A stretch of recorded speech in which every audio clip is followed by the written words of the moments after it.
불과 한 달 전 국내 유수의 대기업들이 직원들이 중국 출장을 갈 때 본인의 휴대폰 대신 어떤 정보도 저장돼 있지 않은 새 휴대폰을 갖고 가란 지침을 내렸다는 보도를 전해드린 바 있죠. 지난 7월에 시행한 중국 방첩법에 걸릴 어떠한 빌미조차 제공하지 않겠다는 건데요. 이젠 세계 최대의 컨설팅 회사들이 직원들에게 중국 본토가 아닌 홍콩을 방문할 때도 본인의 휴대폰 대신 저가 선불폰을 사용하도록 지침을 내리고 있습니다. 27일 영국 파이낸셜 타임즈는 글로벌 컨설팅 회사인 KPMG와 딜로이트가 홍콩을 가는 직원들에게 현지에서 쉽게 구입할 수 있는 저가 선불폰을 사용하도록 지시했다고 보도했습니다. KPMG와 딜로이트가 본사 임직원들에게 홍콩에서 업무용 폰을 사용하지 말라고 권고하는가 하면 맥킨지도 이와 비슷한 지침을 내렸다고 전했습니다. 민감한 프로젝트와 관련이 없는 직원들도 마찬가지라고 덧붙였는데요. 이러한 방침 때문에 일부 고위 임원들은 행동 반경이 위축되면서 홍콩을 방문하기를 꺼리고 있다고 합니다.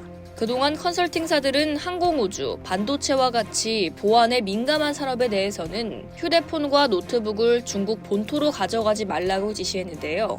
많은 글로벌 기업의 아시아 태평양 본사가 위치한 홍콩에서까지 이러한 방침을 확장한 건 중국이 본토와 마찬가지로 홍콩에도 통제를 강화하고 있기 때문이라고 분석했습니다.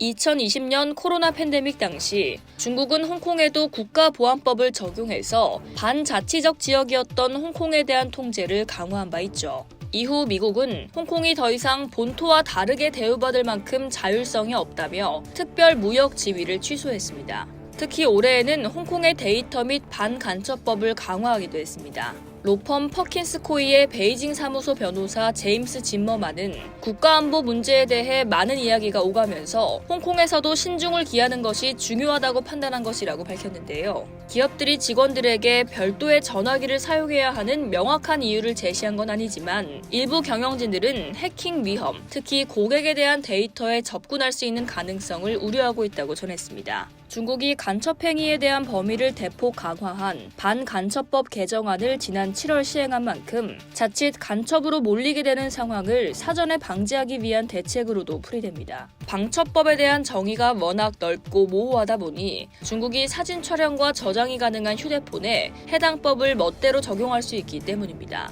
중국에서 간첩 행위 혐의로 구속된 50대 일본인이 2년 전 징역 12년형에 불복해 상소했지만 2심에서 기각당해 지난 11월 형이 확정된 바 있습니다.